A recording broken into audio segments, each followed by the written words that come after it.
What if the story you learned about human history is not the beginning at all, but the aftermath? What if what we call origins are really just the fragments that survived, while entire worlds rose, collapsed, and vanished before anyone thought to write them down? We are taught to imagine history as a straight road, a steady climb from stone tools to satellites. But the ground beneath that road is riddled with sinkholes, long stretches where the path simply disappears. Across the ruins of ancient cities, beneath layers of ash and silence, there are signs of lives lived at full scale, societies that traded across continents, organized millions of people, mastered technologies they later forgot, and then slipped out of memory so completely that even their descendants could no longer explain who built the stones around them. These are not footnotes or minor anomalies. They are entire epochs missing from the record, stretches of time where progress did not slow, but broke, reversed, and scattered into darkness. Tonight we are not chasing legends or shouting conspiracies. We are stepping quietly into those gaps, into the long pauses where history stops speaking and evidence whispers instead. Because what was lost in those shadows may tell us less about the past than about how fragile the present really is. Before we dive deeper, ignite that like button and prepare for the revelations to come. Tell me in the comments where you are listening from, what time it is there. And as always with our videos, the visuals are here to add context, but they aren't necessary to follow along. Thank you for always having our back. Prepare yourself, and let's dive in. History is usually presented as a continuous surface, smooth enough that we barely notice the cracks. One era hands its tools to the next. Knowledge accumulates, techniques improve, and civilization marches forward with occasional setbacks that are quickly explained and neatly resolved. It is comforting to believe that progress, once achieved, is rarely forgotten. Yet when archaeologists peel back the layers of earth instead of pages in textbooks, a different pattern emerges, one marked not by continuity but by interruption, by long silences where entire societies simply stop leaving traces that we can understand. These silences are not small. They are not a missing decade here or an undocumented reign there. They are centuries where the evidence abruptly thins, where writing systems vanish, cities empty, and technologies that took generations to develop are abandoned as if they had never existed. The unsettling part is not that civilizations fall, because collapse is familiar. The unsettling part is how completely the knowledge of those civilizations disappears, leaving behind ruins that later people walk among without knowing who built them or why. Archaeologists sometimes describe this sensation using a simple image. Imagine finding a library where the shelves are intact, the bindings still visible, but every page inside every book has been torn out. You know something important once lived there. You can see the structure that held it. But the content, the voice, the explanations are gone.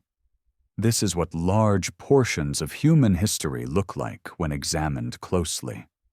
The material remains are present, but the narrative that makes them make sense has dissolved. One of the most striking examples lies in the ancient world around the Mediterranean at the end of the Bronze Age. For centuries, this region hosted the most interconnected system humanity had ever built. Kingdoms stretching from Greece to Anatolia to Egypt were bound together by trade routes that carried metals, grain, textiles, and ideas across thousands of miles. Diplomats exchanged letters written in a shared administrative language, much like modern officials rely on English today. Palaces kept meticulous records of inventories, labor assignments, and military preparations. This was not a primitive world fumbling toward complexity. It was a sophisticated system humming at full capacity. Then, within the span of a few decades, that system failed. Cities that had stood for centuries burned. Trade routes fell silent. Writing systems disappeared so thoroughly that later inhabitants did not even know they had existed. The collapse was not gradual enough to feel like a slow decline. It was abrupt, violent in places, and strangely uneven. Some regions were devastated beyond recovery. Others survived in weakened forms. And because writing itself vanished in many areas, the people who lived through the collapse left behind almost no explanations.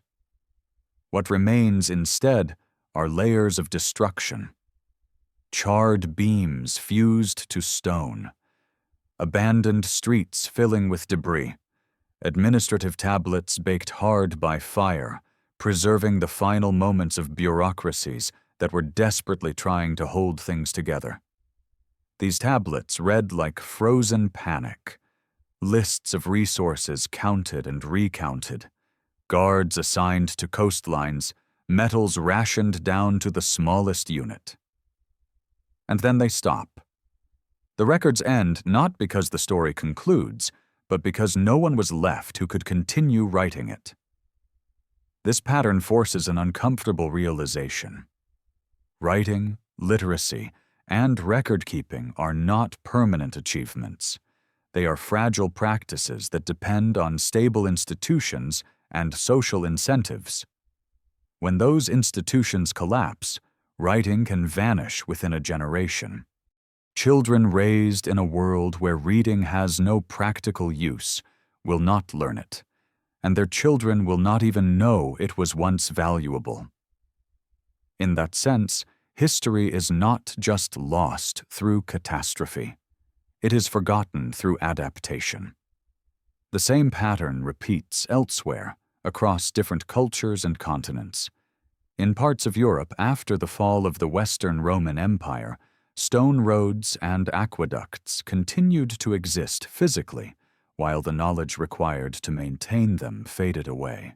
Cities shrank, not necessarily because people were dying in massive numbers, but because urban life no longer worked without long-distance supply chains. As populations dispersed into rural communities, the specialized skills that supported architecture, engineering, and administration became luxuries no one could afford to preserve. Archaeological layers from this period show something haunting. Roman buildings slowly dismantled for reusable stone. Public spaces filled with refuse. Areas that once echoed with bureaucratic activity reduced to patches of dark soil where organic waste accumulated over centuries. To later observers, it looks like decay. To the people living through it, it was survival, a shift away from complexity toward something simpler and more resilient under unstable conditions. The most troubling aspect of these transitions is how little they announce themselves to the people experiencing them. No one wakes up knowing they are entering a dark age. No one realizes that their grandchildren will live in a world that cannot read their words. Societies adapt to immediate pressures, drought, insecurity, economic breakdown, and in doing so they unknowingly sever the chains that transmit knowledge forward in time. The loss is only obvious in retrospect when archaeologists and historians try to reconstruct what vanished and discover how little remains. These gaps challenge the comforting idea that civilization steadily accumulates wisdom. Instead, they suggest that human history moves in pulses, Periods of intense complexity are followed by contractions where systems simplify, populations shrink, and knowledge narrows. The ruins we admire today are often not the foundations of what came next, but the leftovers of worlds that ended without passing on their full inheritance. This realization also reframes how we think about evidence. Absence in the archaeological record does not necessarily mean absence in reality. It often means that the methods a society used to preserve memory did not survive the conditions that followed. Oral traditions can carry astonishing detail across generations, but they depend on continuity. When that continuity is broken by disease, migration, or violence, entire histories can disappear without leaving a trace that modern scholarship recognizes as a record. Standing before an ancient ruin, it is tempting to imagine a single dramatic cause for its abandonment, an invasion, a disaster, a final battle. But the truth suggested by the gaps is more unsettling. Civilizations can dissolve not in one moment, but through a series of small adaptations that slowly erase the need to remember what once mattered. Over time, the past becomes irrelevant, then unintelligible, and finally invisible. The missing chapters of human history are not anomalies at the edges of the timeline. They are central to it. They remind us that what we call progress is not guaranteed to endure, and that the knowledge defining our own world survives only as long as the systems that support it remain intact. The shadows between civilizations are not empty. They are filled with lives lived without records, with knowledge that worked well enough for survival, but not well enough to be remembered. And it is within those shadows that the true shape of human history begins to emerge, not as a straight line, but as a landscape marked by rises, collapses, and long stretches of silence where entire worlds existed, adapted, and vanished without leaving us a story we can easily tell. When historians speak about collapse, they often reach for dramatic images: invading armies, burning cities, emperors overthrown. But the deeper ruptures in human history rarely follow such clean scripts. More often, they unfold through quiet processes that leave little immediate trace, processes that erase memory rather than monuments. Nowhere is this more evident than in places where vast populations once lived in complex societies, only to vanish so completely that later arrivals assumed the land had always been empty. For centuries, the dominant story about the Americas before European contact described a sparsely populated wilderness dotted with small, isolated groups. This image felt natural to early colonists, who encountered forests reclaiming former fields and earthworks softened by time. Yet archaeology tells a radically different story. On the eve of European arrival, the Americas were home to tens of millions of people living in dense networks of towns, cities, and managed landscapes shaped by generations of human labor. In the center of North America, near the confluence of major rivers, stood one of the largest urban centers north of Mexico. Its core was dominated by massive earthen platforms built with geometric precision, aligned to solar cycles and surrounded by broad plazas that could hold thousands. The largest mound alone required the movement of millions of cubic feet of soil, carried basket by human hands. This was not the work of a small village experimenting with monumentality. It was the product of an organized society capable of coordinating labor at enormous scale, Around this ceremonial, heart-stretched neighborhoods of wooden homes, storage buildings, workshops, and agricultural fields engineered to support a dense population.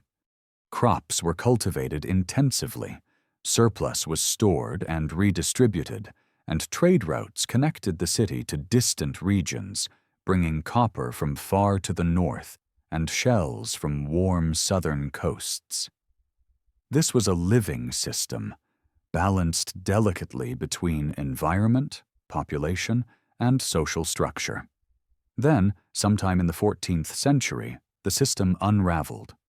The city was not destroyed in a single violent event. There is no layer of ash marking a final catastrophe.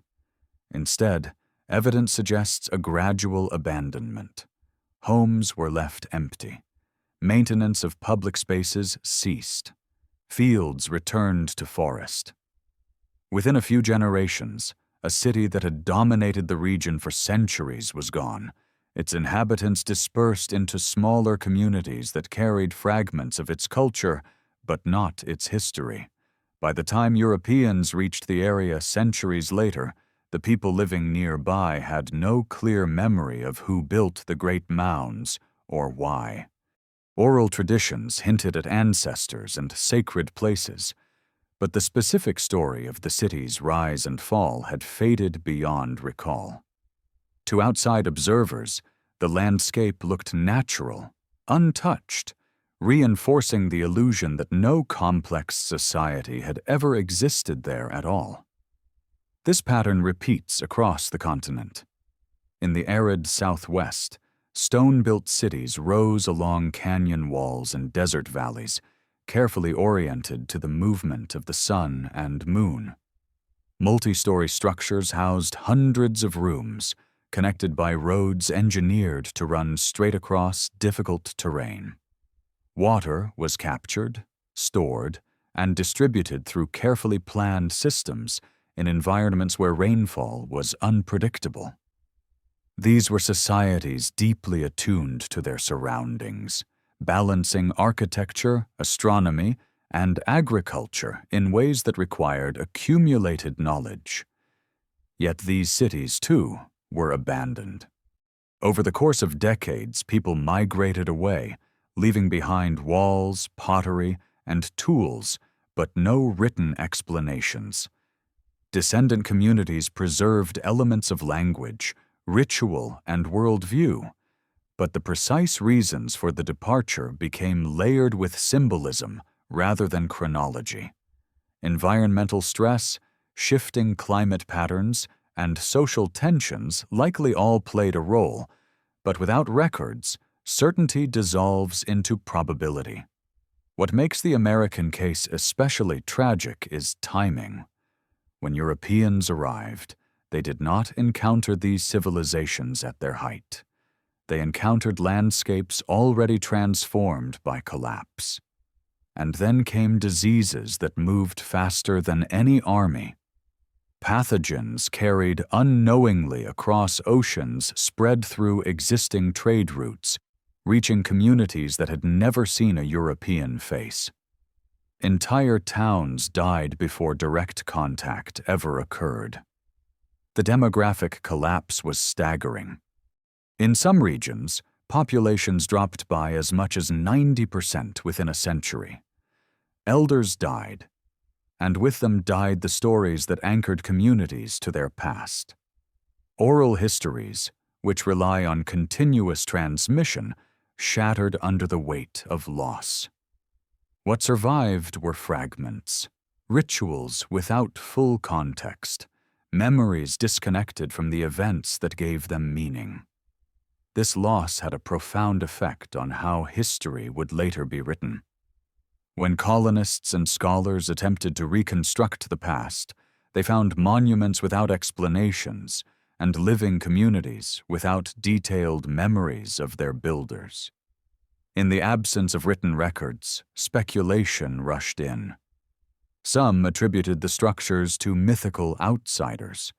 Others dismissed them as primitive curiosities. The possibility that these were the remnants of sophisticated, indigenous civilizations conflicted with narratives of inevitability and conquest. Modern tools have begun to peel back the illusion.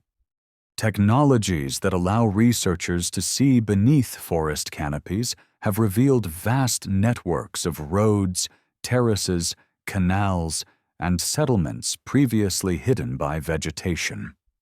What once seemed like wilderness now appears as a carefully managed environment shaped by human intention over centuries.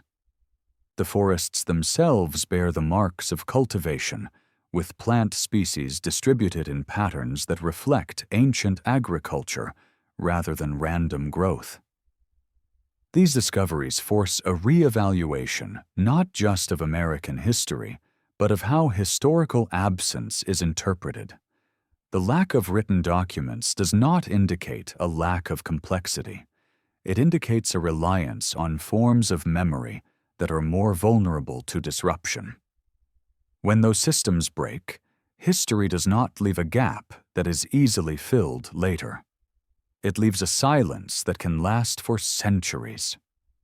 The story of the Americas before contact illustrates a broader truth about human societies. Complexity creates fragility. Dense populations, specialized roles, and intricate belief systems can produce remarkable achievements, but they also depend on stability. When that stability collapses, the resulting simplification may preserve life, but not memory.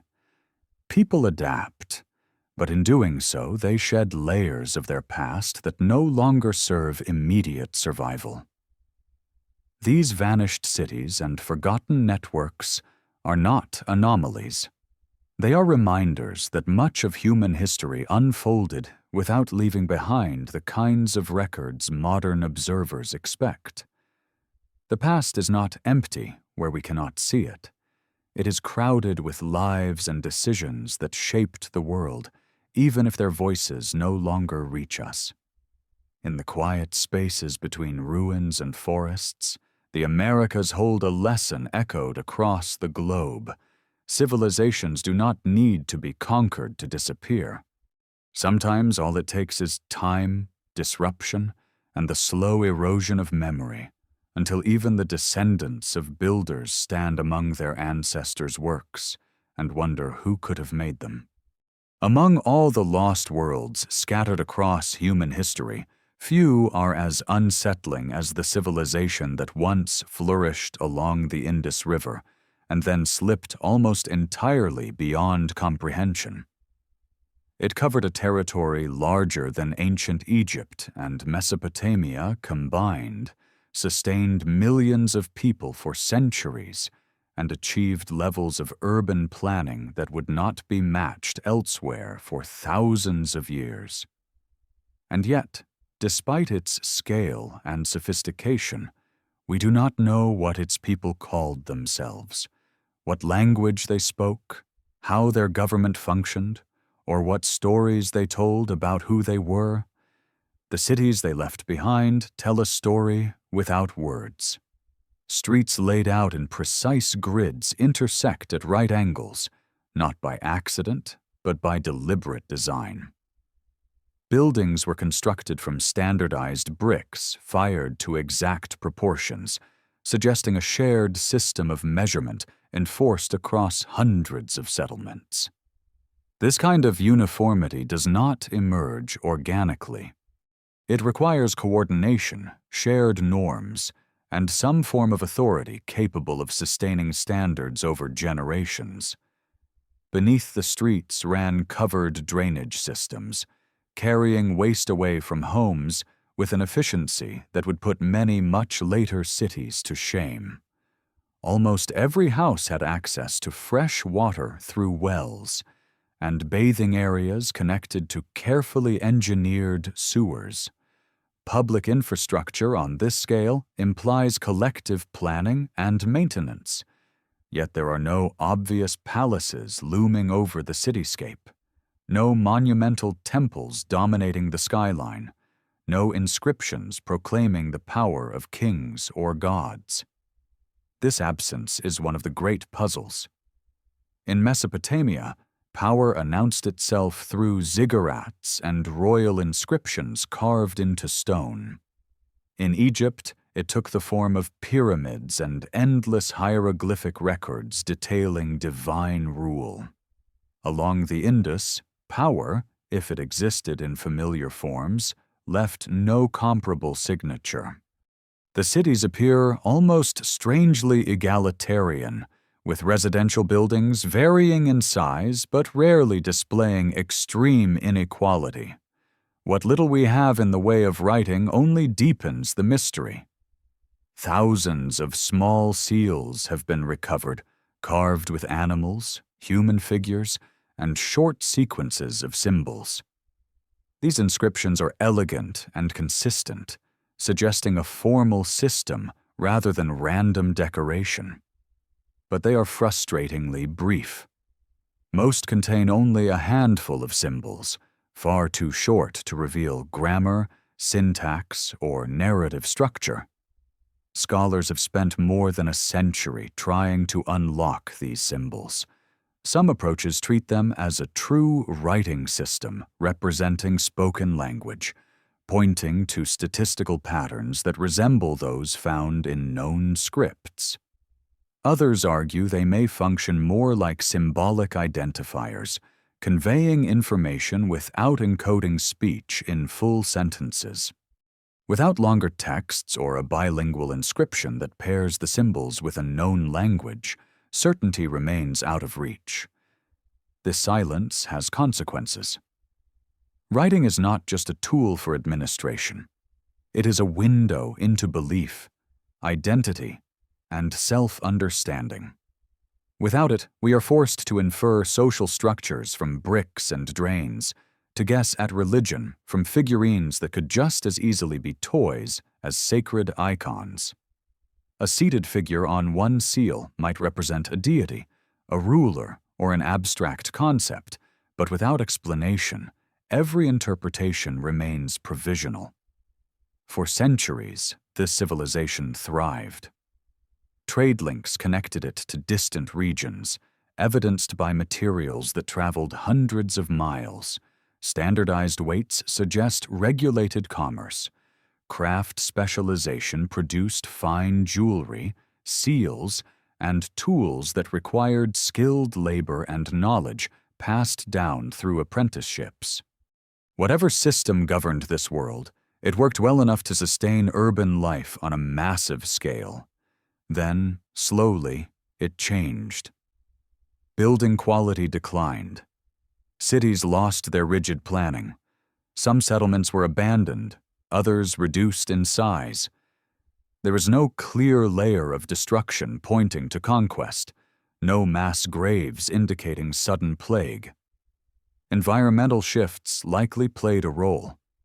Changes in river courses altered access to water. Variations in monsoon patterns affected agriculture.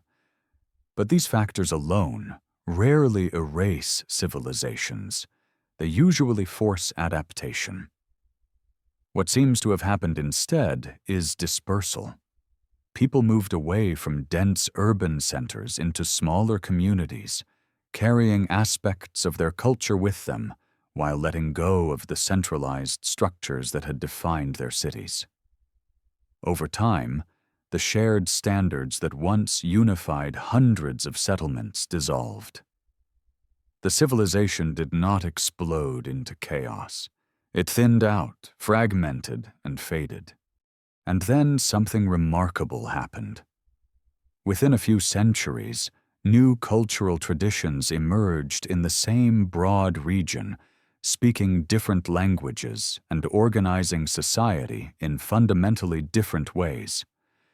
The great cities of the Indus were not celebrated as ancestral capitals.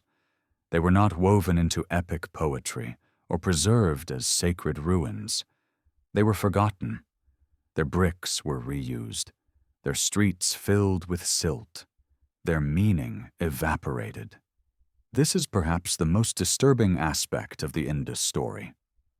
A civilization can exist for nearly 2,000 years, shape the lives of millions, and then vanish so completely that even its immediate successors retain no clear memory of it. This is not just historical loss. It is cultural amnesia on a civilizational scale. Part of the explanation lies in how memory is preserved. Writing fixes ideas in durable form, allowing them to survive disruptions. Oral tradition can be equally powerful, but it depends on uninterrupted transmission. When populations shift, languages change, and social structures reorganize, oral memory can fracture. Stories lose their anchors, meanings blur. Eventually, the past becomes myth, then silence. Standing in the ruins of these cities today, one is confronted with an unsettling thought. The people who built them did not see themselves as mysterious or unknowable. They understood their world. They had names for their cities, reasons for their designs, explanations for their rituals. The opacity we experience is not inherent to their civilization. It is the result of what failed to survive. The Indus civilization challenges the assumption that complexity naturally leaves a clear historical footprint. It shows that even highly organized societies can become archaeologically mute if the channels that carry meaning forward are disrupted. Bricks endure. Drains endure. But without language that can be read, without stories that can be traced, those structures become riddles rather than records. This is the deeper lesson hidden in the silence along the Indus. Human history is not just what happened, it is what was remembered, and what was forgotten may be as vast, as sophisticated and as consequential as anything we think we know. There is a tendency in popular history to treat Africa as a place where the past is thin, where stories fade quickly and records never quite form. This impression is not an accident of evidence. It is the result of how memory was preserved, how catastrophes unfolded, and how later powers chose which histories deserved to survive.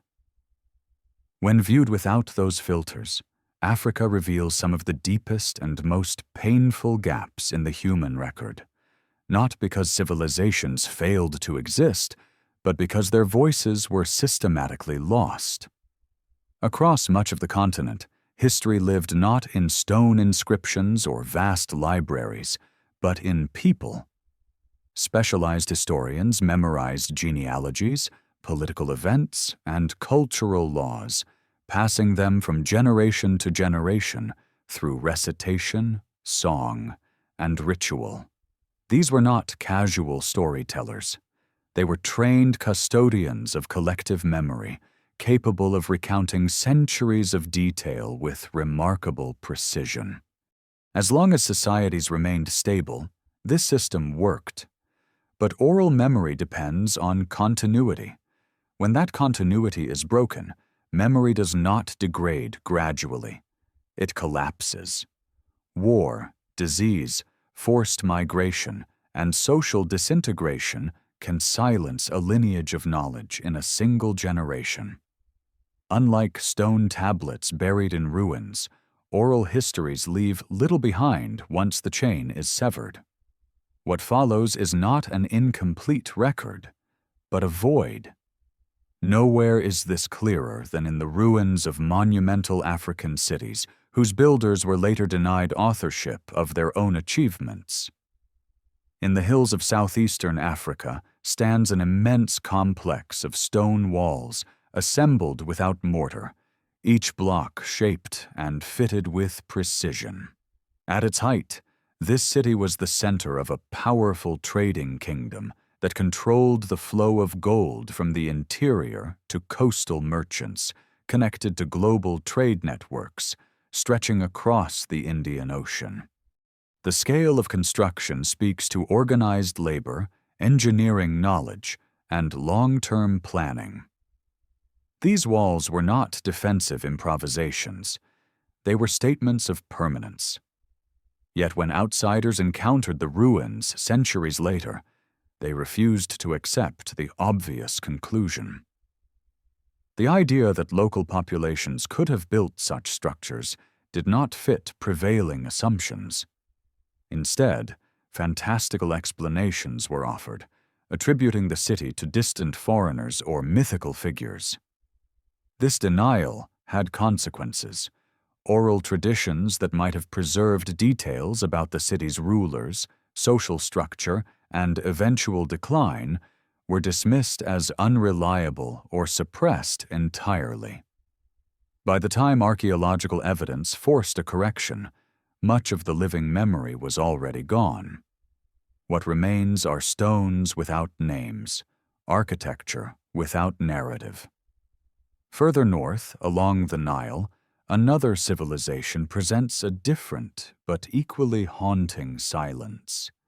For centuries, a powerful kingdom flourished there, sometimes ruling Egypt itself, building pyramids of distinctive design and developing its own writing system. Inscriptions survive on monuments and objects, clear proof that these people recorded their world in written form. Yet their script remains largely unreadable. Scholars can identify a few names and sounds, but full comprehension remains elusive. When the kingdom fell, the knowledge required to interpret the script vanished with it. Imagine standing before shelves of books written in familiar letters, but in a language no one remembers how to read. That is the situation here. A literate civilization reduced to near muteness by the loss of interpretive continuity.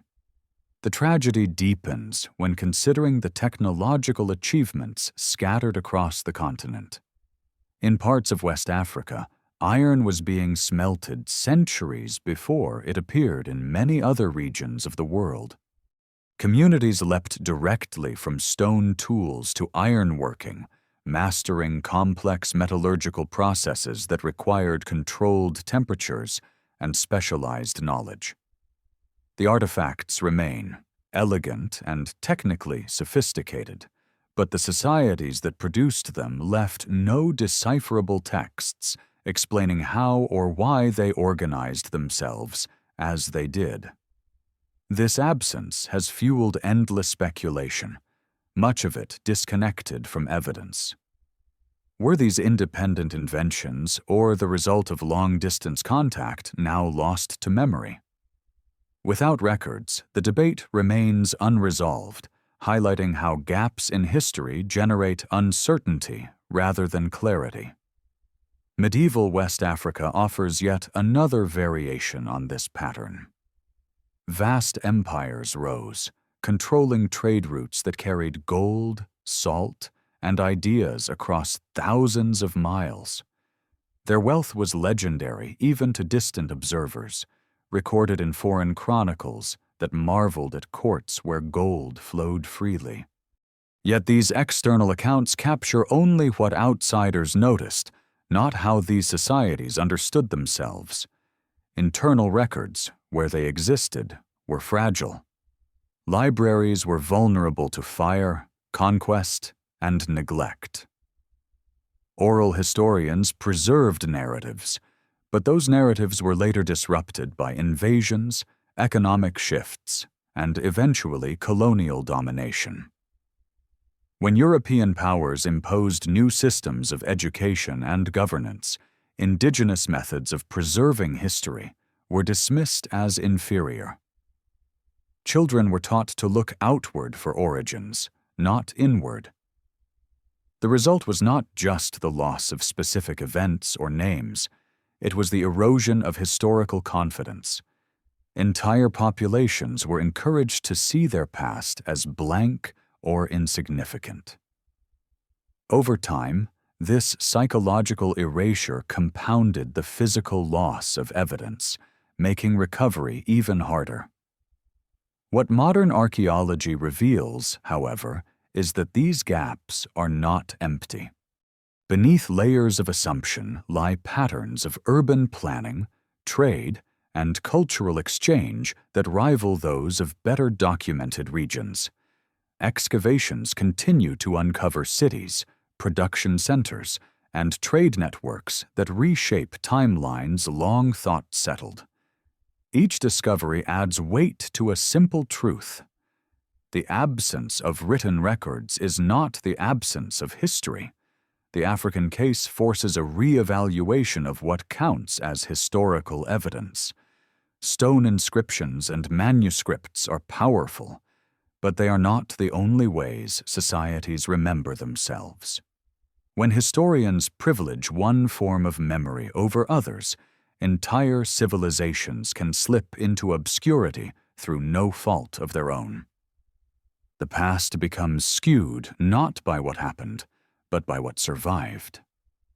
Standing before the silent walls of ancient cities or the unreadable scripts carved into stone, one is reminded that history is not just a sequence of events. It is a negotiation between memory and loss. Africa's lost centuries are not lost because nothing occurred.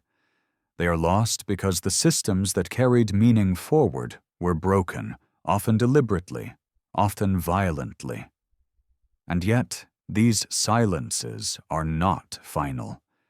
Each excavation, each careful recording of surviving oral traditions, each challenge to outdated assumptions brings fragments of these stories back into view. The gaps remain vast, but they are no longer empty. They are spaces where forgotten civilizations wait to be acknowledged, not as footnotes to someone else's narrative, but as central chapters in the human story. Across the largest ocean on Earth lies one of humanity's most audacious achievements, a story so improbable that even today it strains belief. Long before compasses, sextants, or written maps, people set out across open water that stretched beyond the horizon in every direction and did not stop until they found land. Not continents, not coastlines that could be followed safely, but small islands scattered like dust across tens of millions of square miles of ocean. By the early second millennium, nearly every inhabitable island in the Pacific had been reached, settled, and woven into a web of human movement that spanned half the planet. This was not accidental drift. It was intentional exploration carried out by societies that understood the sea not as empty space, but as a readable environment filled with signals. Stars rose and set in predictable arcs.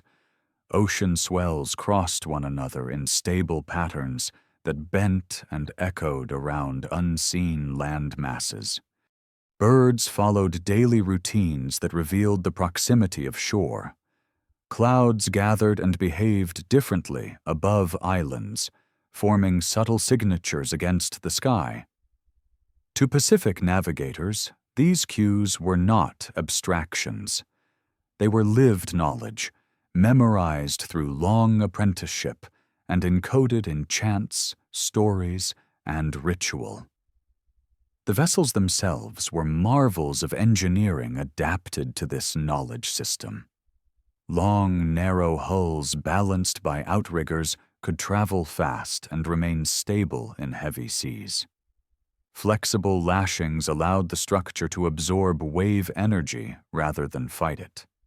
Sails woven from plant fibers harnessed shifting winds efficiently. These were not crude rafts cast into uncertainty. They were purpose-built instruments designed for long-distance voyaging. And yet, despite the scale of this achievement, we understand remarkably little about how it unfolded. By the time Europeans arrived in the Pacific, the great age of expansion had already ended. Many long-distance routes were no longer traveled. Some islands had become isolated worlds, maintaining internal connections while losing the broader networks that once linked them. The navigational knowledge that enabled discovery began to thin, preserved in fragments rather than as a complete system. This loss creates a familiar pattern. Archaeology can tell us where people went and when they arrived.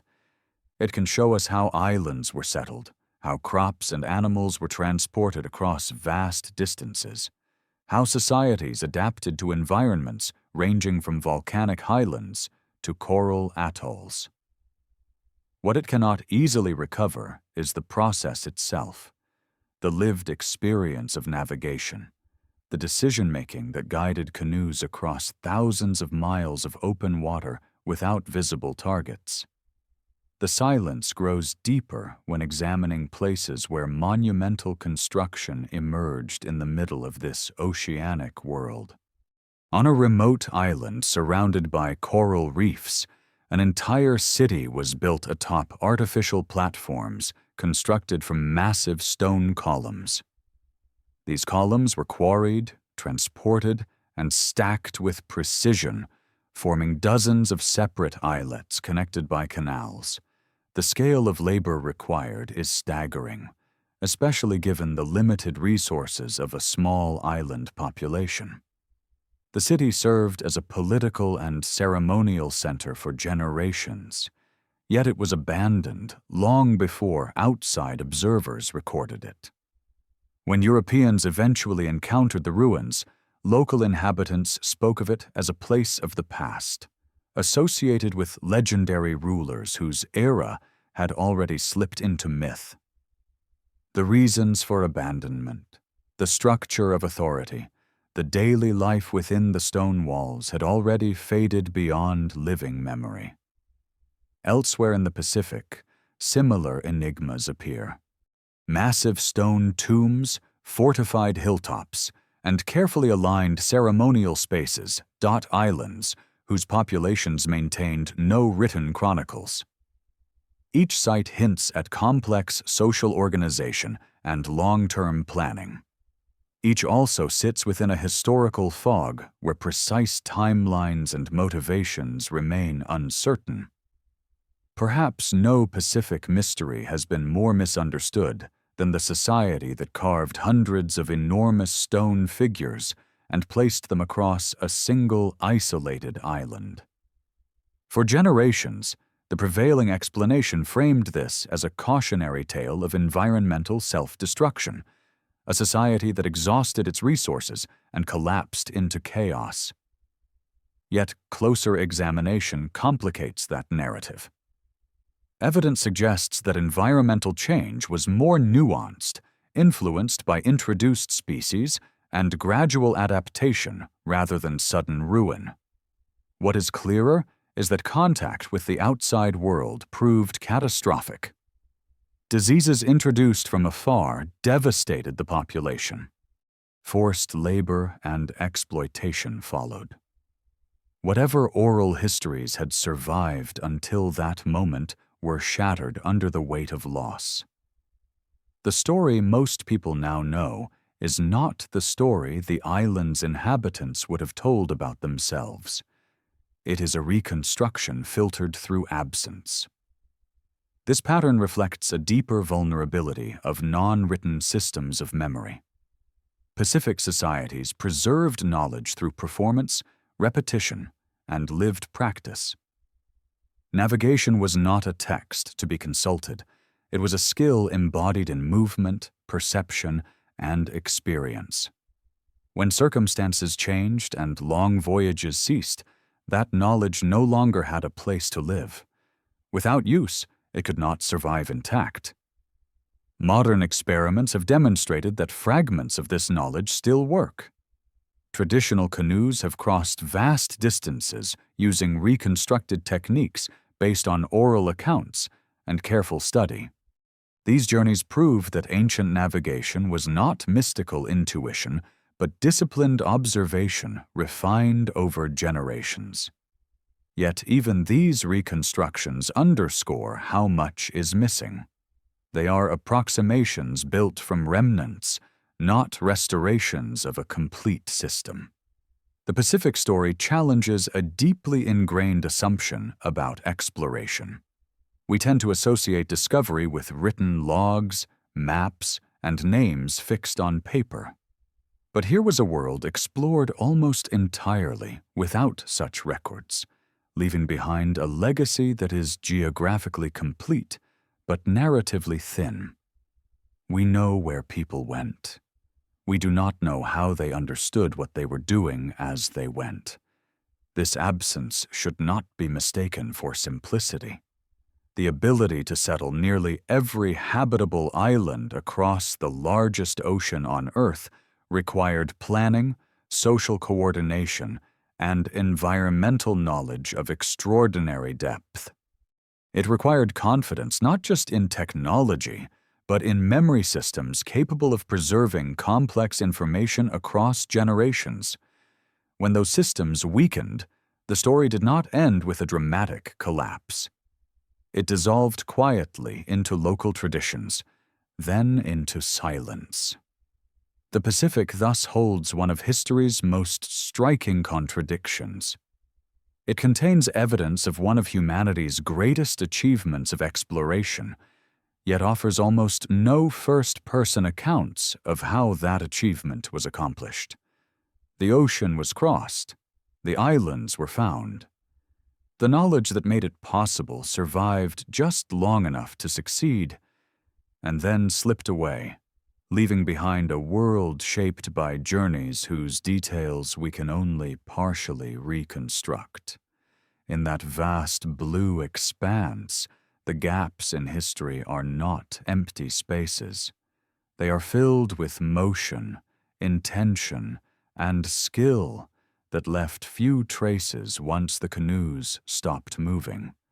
What remains is not failure, but a reminder that even the most extraordinary human accomplishments can become nearly invisible when the means of remembering them no longer exist.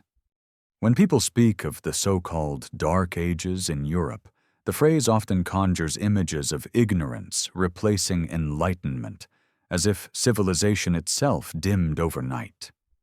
The reality is more unsettling and far less dramatic.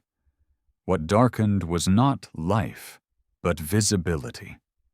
The lights did not go out because nothing was happening. They went out because the systems that recorded what was happening collapsed faster than the societies themselves. The end of Roman authority in Western Europe did not arrive with a single decisive catastrophe. Roads were still there, aqueducts still carried water, cities still stood, at least physically. What disappeared was coordination. Taxes stopped flowing reliably, bureaucrats vanished, maintenance crews were no longer paid. Without constant repair, stone cracked, bridges weakened, and water systems failed. None of this required invasion. It required neglect. Urban life depended on motion. Grain had to arrive from distant regions. Trade goods had to move along maintained routes. Information had to circulate. When these flows slowed, cities shrank. As cities shrank, their ability to support specialists collapsed, and among the most vulnerable specialists were those whose value depended on administration rather than immediate survival. Scribes, surveyors, engineers, clerks. Literacy in the Roman world was never universal. It was functional. You learned to read and write because your job required it. Law, commerce, taxation, construction, all relied on written systems. But in a world where trade collapsed and cities emptied, literacy ceased to be useful. A farmer did not need contracts or records. A blacksmith did not need archives. Children were taught what kept them alive. Within a few generations, the written word became rare outside a handful of institutional refuges. What makes this loss so striking is how quickly it occurred. The infrastructure of knowledge proved far more fragile than the monuments of stone. You can abandon a road and still see it centuries later. You can abandon literacy and lose it almost completely in a lifetime. Archaeological layers from this period reveal an unsettling pattern. In former Roman cities, large buildings were repurposed, subdivided, or dismantled. Marble was burned for lime. Roof tiles were reused in simpler structures, public spaces filled with debris. This was not barbarism. It was pragmatism. People adapted to a world where centralized systems no longer functioned. The written record mirrors this contraction. In some regions, centuries pass with only a handful of surviving documents. Charters appear sporadically, chronicles thin to almost nothing.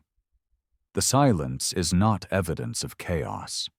It is evidence that fewer people had reason or means to write, and that fewer institutions existed to preserve what was written. Yet the loss was uneven. In some places, remnants of Roman administration lingered. Cities shrank, but did not disappear. Literacy declined, but survived in limited forms.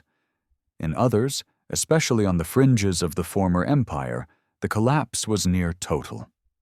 Britain provides one of the starkest examples. Within decades of Roman withdrawal, urban life evaporated. Stone construction ceased. Pottery reverted to handmade forms. Writing vanished so thoroughly that later generations had no awareness it had ever been common. This unevenness complicates simple narratives of decline.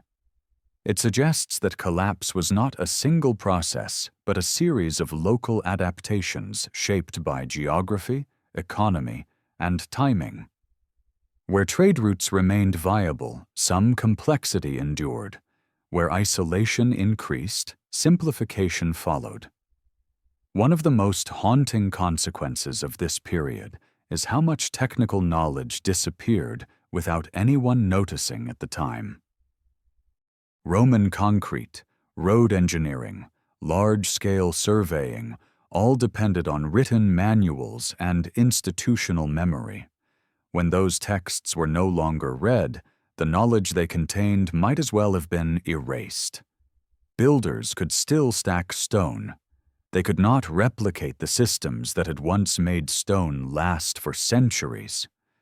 The irony is that much of what survived did so accidentally. Manuscripts were copied not because they were historically important, but because they were useful or sacred. Religious texts endured because communities believed they mattered. Technical treatises often did not, and so they vanished. What we know of classical science and engineering survives not as a complete archive, but as a narrow selection filtered through later priorities. Even preservation could be destructive. Writing materials were valuable. Old texts were scraped clean and reused. Beneath later prayers and sermons, modern imaging sometimes reveals erased layers of lost knowledge, philosophical arguments, medical instructions, historical accounts. These ghostly traces remind us that forgetting was not always passive. Sometimes it was efficient. Yet calling this era dark risks misunderstanding it. Life did not stop. New forms of social organization emerged, local identities strengthened, languages evolved, technologies adapted to different needs. The world was changing, not disappearing. What vanished was the thread connecting people to a distant, literate past. The most unsettling aspect of this transformation is its invisibility to those living through it. No one announced the end of literacy. No one mourned the last technical manual. People simply stopped using what no longer fit their world. From their perspective, they were not losing history. They were solving immediate problems. Only centuries later does the cost become clear. When literacy returned in broader form, it did not reconnect directly with what had been lost. It started over, rebuilding knowledge on altered foundations. The classical world became legend, then ideal, then object of rediscovery rather than inheritance. This break explains why medieval Europeans could walk among Roman ruins without understanding how they were built. It explains why stories replaced records, why myth filled the gaps where documentation once lived. The past did not disappear because it was destroyed. It disappeared because the mechanisms that kept it alive no longer made sense in a changed world. The lesson embedded in this silence is not about failure. It is about dependence. Knowledge survives only when societies invest in maintaining it. When that investment becomes impossible or irrelevant, even the most sophisticated systems can unravel quickly. The Dark Ages were not a collapse of humanity. They were a collapse of continuity. And in that collapse lies a warning. Civilization is not defined by what it builds, but by what it remembers. When memory becomes too costly to carry, even empires can fade into stories told by people who no longer recognize the world that created them. There are moments in history when collapse is not gradual or regional, but sudden and wide enough to feel almost unnatural. One such moment occurred more than 3,000 years ago, when the most interconnected world humanity had yet created fractured almost at once. From the eastern Mediterranean to the Near East, powerful kingdoms, trading cities, and palace economies vanished within the span of a single lifetime. What followed was not transformation, but silence. At its height, this world functioned as an international system. Goods moved across seas and mountains with remarkable regularity. Tin traveled from distant mines to workshops where it was combined with copper to produce bronze, the metal that defined an age. Diplomatic letters crossed borders in a shared administrative language, carrying marriage proposals, military concerns, and formal complaints. Kings addressed one another as brothers, bound by networks of obligation and exchange. This system produced extraordinary stability. For centuries, cities grew wealthy and confident, surrounded by walls that had never been breached. Bureaucracies expanded, tracking harvests, labor, and tribute with obsessive precision. Writing was not rare or ceremonial. It was embedded in daily governance, the nervous system of civilization. Then, around the end of the 13th century before the Common Era, the signals stop. Archives fall silent. Cities burn and are never rebuilt. Writing systems disappear so thoroughly that later populations do not even recognize the symbols left behind. The transition is so abrupt that it defies the usual explanations of decline. Archaeology reveals a pattern of destruction concentrated in a narrow window of time. Palaces show signs of desperate fortification before being overrun. Coastal cities appear to have been abandoned hastily, their storage jars left full, their streets littered with unfinished business. In some places, stone walls were exposed to heat intense enough to alter their structure, evidence of fires beyond accidental burning. Yet the destruction was uneven. Some regions suffered total collapse. Others endured, weakened but intact. This unevenness complicates the search for a single cause. Earthquakes leave different signatures than invasions. Drought leaves different scars than rebellion. And in this case, the scars overlap. One theory focuses on environmental stress. Evidence from ancient climate proxies suggests prolonged drought across large portions of the eastern Mediterranean during this period. Reduced rainfall would have devastated agricultural systems that supported dense populations. Famine breeds instability. Desperate people migrate. Migration brings conflict. On its own, this explanation feels plausible. But drought alone rarely erases writing systems or shatters international trade overnight. Civilizations had endured climate fluctuations before. They adapted. The scale and speed of this collapse suggest that environmental stress was a trigger rather than a cause. Another explanation centers on the fragility of complexity itself. The late Bronze Age world was deeply interdependent. No kingdom was self-sufficient. Metals, food, and luxury goods flowed through long chains that required constant security and cooperation. A disruption in one region could cascade through the entire system. Imagine a network held together by trust and timing. If a major supplier fails, manufacturers cannot produce. If production stops, trade ceases. If trade ceases, economies collapse. Refugees move, armies fracture, authority weakens. In such a system, collapse can propagate faster than any invading force. The archaeological record supports this idea. Administrative tablets from the final days of palace centers show frantic rationing and emergency measures. Guards were assigned to watch coastlines. Resources were counted and recounted. These were not societies unaware of danger. They were societies attempting and failing to manage systemic breakdown. There is also the matter of violence from the sea. Ancient inscriptions describe groups arriving by ship, attacking coastal regions already weakened by internal stress. These groups are named, but names alone tell us little. They appear in records only after many cities had already fallen. This suggests they may have been both perpetrators and victims, displaced populations moving through a collapsing world.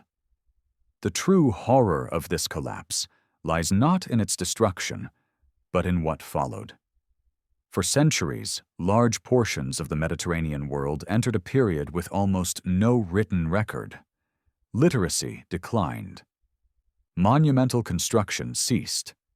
Population levels dropped dramatically. People retreated into smaller, self-sufficient communities that could survive without long-distance trade. In some regions, this regression was severe. Entire crafts disappeared. Metallurgical knowledge narrowed. Writing systems vanished completely. Later cultures developed new scripts from scratch, unaware that writing had once been widespread in their own lands. The memory of the Bronze Age became legend, preserved in fragmented stories of heroes and lost cities whose reality was doubted until excavations proved otherwise. What makes this episode particularly unsettling is its relevance. The late Bronze Age world was not primitive. It was global by the standards of its time. It relied on supply chains, diplomatic agreements, and specialized labor. Its collapse was not the result of ignorance, but of interdependence pushed beyond resilience. And because writing collapsed alongside governance, the people who lived through this disaster left almost no explanation of what happened. We are left reading the aftermath in burned layers and abandoned streets, reconstructing causes from silence rather than testimony. This absence reminds us that history is often written by survivors who inherit stable systems, not by those who endure collapse. When systems fail completely, they take memory with them. The Bronze Age world did not just fall, it erased itself. Centuries later, new civilizations emerged atop its ruins, speaking different languages, worshipping different gods, organizing themselves around smaller political units. The world recovered, but it did not remember. The achievements of the past became stories stripped of context, passed down as myth rather than history. In that transformation lies a stark lesson. Collapse does not require conquest or catastrophe alone. It can emerge from the interaction of stressors within a tightly coupled system. And when collapse is thorough enough, it does not leave behind lessons, it leaves behind questions. The late Bronze Age collapse stands as one of the clearest examples of how an advanced world can vanish almost without explanation. Not because nothing happened, but because everything happened at once. And when the dust settled, there was no one left with the tools to record what had been lost. There is a quieter kind of historical disappearance that does not arrive with fire or invasion, but with substitution. A culture fades not because it is destroyed, but because it is overwritten. Languages shift, belief systems evolve, social structures reorganize, and within a few generations, the people living in a place no longer recognize the world that once occupied the same ground. This form of erasure is particularly difficult to trace because it leaves continuity on the surface. People remain, settlements persist, life goes on. Yet something essential has been severed. The past is not remembered as history, but absorbed into myth, ritual, or silence. One of the clearest examples of this process can be found in regions where ancient urban cultures were followed by societies that left extensive textual traditions of their own, yet made little or no reference to the civilizations that preceded them. In such cases, the absence is not due to a lack of writing, but to a lack of transmission. The past was not preserved because it was no longer relevant to the present. When new populations move into an area, or when existing populations reorganize around new economic and religious systems, the old landmarks lose their meaning. A ruined city becomes a quarry. A sacred structure becomes an inexplicable mound. The reasons behind its construction no longer matter. What matters is what can be used now. Over time, this practical relationship to ruins reshapes memory. Stories drift away from chronology and toward symbolism. Events are compressed. Figures merge. A city that took centuries to build becomes the work of a single legendary ancestor. A long period of adaptation is remembered as a sudden fall. The historical signal dissolves into narrative noise. Archaeology often uncovers the physical evidence of this transition. Layers of reuse appear where older materials are incorporated into newer structures. Bricks stamped with forgotten symbols support buildings constructed by people who cannot read them. Streets are followed without understanding their original logic. Infrastructure persists long after its purpose is lost. In many cases, this overwriting coincides with major linguistic change. Language is one of the most efficient carriers of cultural memory. When it shifts, entire conceptual worlds can vanish. Place names survive as sounds detached from meaning. Ritual phrases are repeated without comprehension. The link between word and world phrase. This process does not require violence. It can unfold gradually through intermarriage, migration, or economic incentive. New modes of organization reward different skills. New belief systems reinterpret the landscape. Over generations, the old order becomes irrelevant, then invisible. What remains are fragments that confuse later observers. Monumental architecture without clear descendants. Art styles that appear abruptly and then disappear.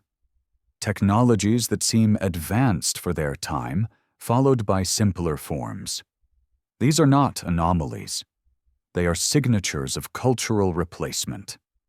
The danger lies in mistaking replacement for progress. When one system supplants another, it is tempting to view the change as improvement. But replacement is not accumulation.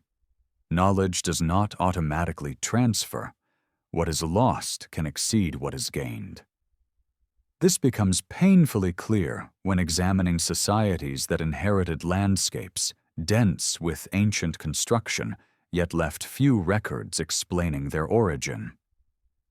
In such contexts, later cultures developed sophisticated philosophies, literature, and law, while remaining disconnected from the achievements that once shaped their environment. The past existed around them, but not within their historical consciousness. In some cases, this disconnection was reinforced by deliberate choice.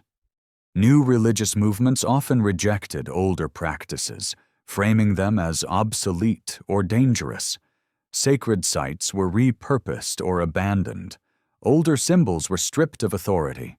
Memory was not just lost, it was discouraged. Over centuries, this produces a strange inversion.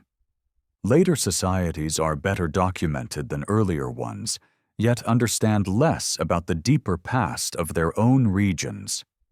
The written record grows richer even as the historical horizon narrows. What came before the new order becomes increasingly opaque. This phenomenon challenges the assumption that writing alone guarantees preservation. Writing preserves what a culture values. It forgets what it does not. Entire civilizations can disappear not because they lacked records, but because later societies chose not to inherit them. The result is a layered past where each stratum partially erases the one beneath it. Archaeologists read these layers like a palimpsest, reconstructing what was removed as much as what remains. But without internal accounts, reconstruction is always incomplete. What is especially unsettling is how familiar this process is. Cultural replacement continues throughout history, often celebrated as renewal or reform. Yet each transformation carries the risk of irreversible loss. Skills that no longer serve immediate needs are abandoned. Beliefs that no longer align with dominant values are suppressed. Over time, diversity of knowledge collapses into narrower traditions. The long view reveals a paradox. Human history is rich not because it progresses smoothly, but because it branches, overlaps, and sometimes erases itself. What we inherit is not the sum of what existed, but the residue of countless selections made under pressure. Standing amid ancient ruins repurposed by later cultures, one confronts a haunting possibility. The greatest losses in history may not have occurred during moments of catastrophe, but during periods of stability, when societies felt secure enough to forget what no longer seemed useful. The quiet disappearance of civilizations through cultural overwriting reminds us that survival does not guarantee remembrance. A people can endure while their past dissolves beneath their feet. And when that happens, the gap left behind is not marked by destruction, but by normalcy. History doesn't always end in fire. Sometimes it ends in translation, adaptation, and forgetting. And in those moments, entire worlds pass into silence without anyone realizing that something irreplaceable has been lost. There is a persistent illusion in modern thinking that time itself preserves truth, that the longer something exists, the clearer it becomes. In reality, time erodes clarity.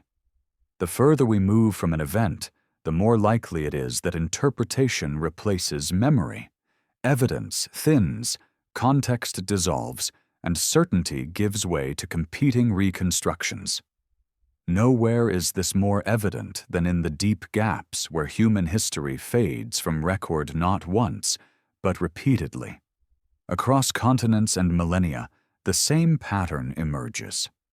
A society reaches a level of complexity that requires coordination, specialization, and shared systems of meaning. It flourishes. Then stress accumulates. Sometimes the stress is environmental, sometimes social, sometimes external. The society adapts, but adaptation often involves shedding what is costly to maintain. Over time, the structures that supported memory become liabilities. They are simplified or abandoned. What remains is enough to survive, not enough to remember. From an archaeological perspective, this process leaves behind traces that appear contradictory. We find evidence of advanced engineering alongside abrupt simplification. We uncover trade networks that vanish without clear successors. We see writing appear, spread, and then disappear. These are not failures of interpretation. They are fingerprints of how humans respond to pressure. The assumption that knowledge naturally accumulates obscures an uncomfortable truth. Knowledge competes with other priorities. It requires resources, training, and institutional support. When societies face instability, they do not preserve everything. They preserve what keeps them alive. This dynamic helps explain why some of the most sophisticated ancient technologies were lost and rediscovered centuries later. Techniques for building durable infrastructure, managing large-scale water systems, or producing specialized materials often depended on narrow groups of experts. When those experts could no longer be supported, their skills vanished with them. The artifacts remained, but the instructions did not. Over generations, the presence of these artifacts can create myths rather than understanding. Later societies inherit ruins without context and fill the gaps with stories. Great structures become the work of gods or giants. Advanced tools are attributed to vanished races. The real explanation, that humans once organized themselves differently, feels less intuitive than the supernatural. This mythologizing is not ignorance. It is narrative adaptation. When the mechanisms of the past are no longer intelligible, imagination steps in to restore coherence. The result is a past that feels distant and unreal, even when it is built from the same human capacities that still exist. Modern science has begun to illuminate some of these dark spaces, but it also reveals the limits of recovery. Technologies such as remote sensing, genetic analysis, and environmental reconstruction can show us where people lived, what they ate, and how they moved across landscapes. They cannot tell us what people believed, how they interpreted their world, or why certain choices felt inevitable at the time. These limitations matter because history is not just a sequence of events. It is a record of decisions made under uncertainty. When we lose access to the frameworks that shaped those decisions, we lose the ability to fully understand outcomes. The recurring disappearance of writing systems illustrates this point vividly. Writing is often treated as a threshold that, once crossed, is never receded from. Yet history shows otherwise. Writing has emerged independently multiple times and has also vanished multiple times. It disappears when the social need for it disappears. In centralized states, writing supports taxation, law, and administration. In decentralized, subsistence-based societies, it can become irrelevant. When relevance fades, so does transmission. Children do not learn what they do not need. Within a few generations, a script can become undecipherable even to the descendants of its creators. Once that happens, recovery becomes exponentially harder. Without bilingual texts or living traditions, decipherment relies on pattern recognition and inference. Some scripts yield slowly to these methods. Others remain closed, leaving entire civilizations effectively voiceless. The same is true for technical knowledge embedded in practice rather than text. Skills passed from master to apprentice survive only as long as that chain remains unbroken. When it breaks, rediscovery requires starting over, often with less efficiency and different assumptions. What makes this process particularly sobering is its inevitability. It is not a flaw unique to ancient societies. It is a feature of human adaptation. When conditions change, priorities change. Memory is selective. This realization reframes how we think about the present.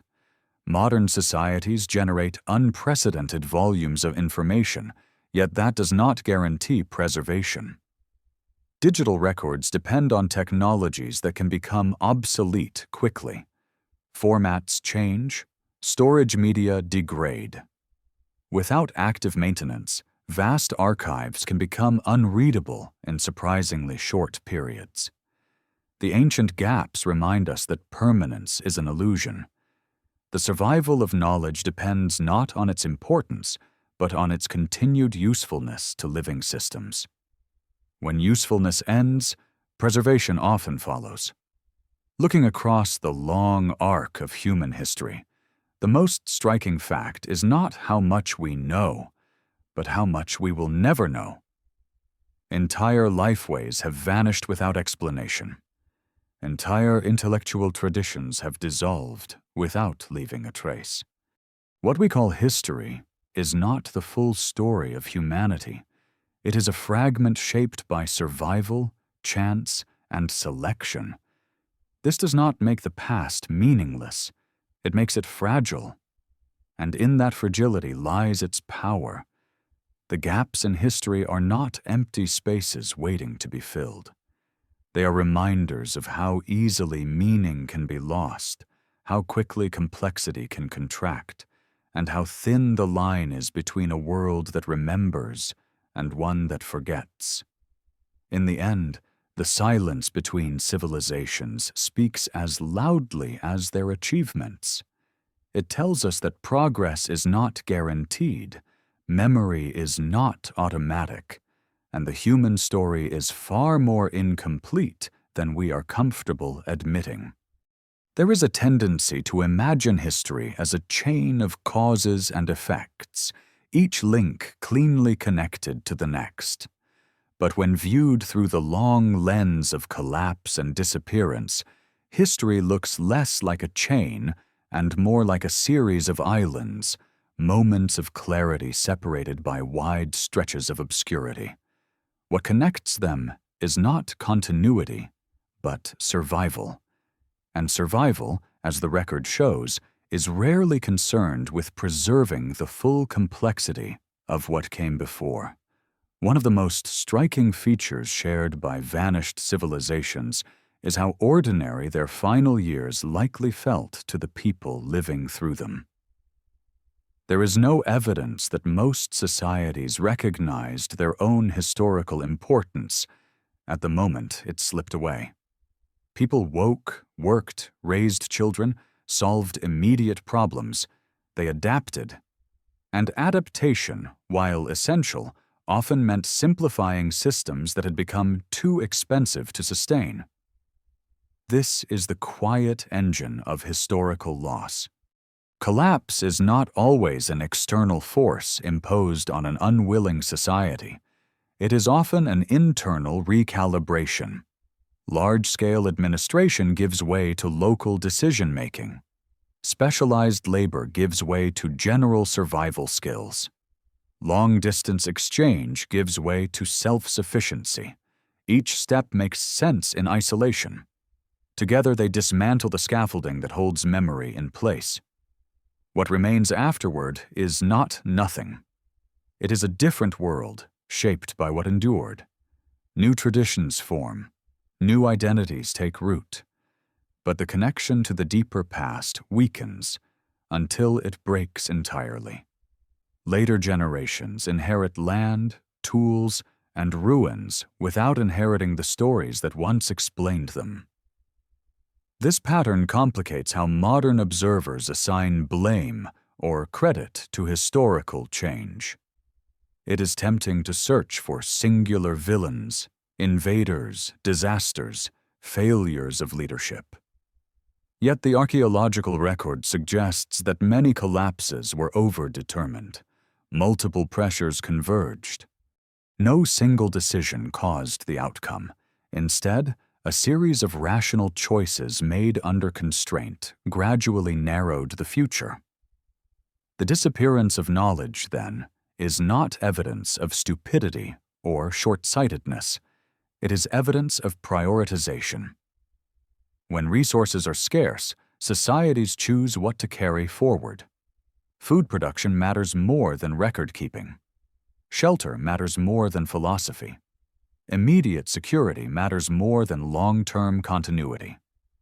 These choices preserve life while erasing legacy. The unsettling implication is that what we admire most about past civilizations, their architecture, their science, their art, often existed precisely because conditions allowed for surplus. When surplus disappears, so does the space for such achievements. And once the institutional frameworks supporting them dissolve, rebuilding them is far harder than losing them. This helps explain why recovery after collapse rarely restores what was lost. New civilizations do not simply reboot old systems. They grow differently, constrained by altered environments and memories filtered through myth. Innovation returns, but it follows new paths. The past becomes inspiration rather than blueprint. Modern archaeology reveals this repeatedly. Technologies once thought revolutionary reappear centuries later in altered forms. Urban planning is rediscovered with different priorities. Writing systems emerge anew, bearing no relation to those that vanished. Humanity does not move backward so much as sideways, adapting to conditions without regard for historical symmetry. What makes this dynamic especially relevant is that it continues into the present. Despite unprecedented access to information, modern societies are not immune to the forces that erased earlier worlds. The complexity that allows for rapid innovation also creates fragility. Interdependence magnifies efficiency while reducing resilience. Systems optimized for performance often lack redundancy.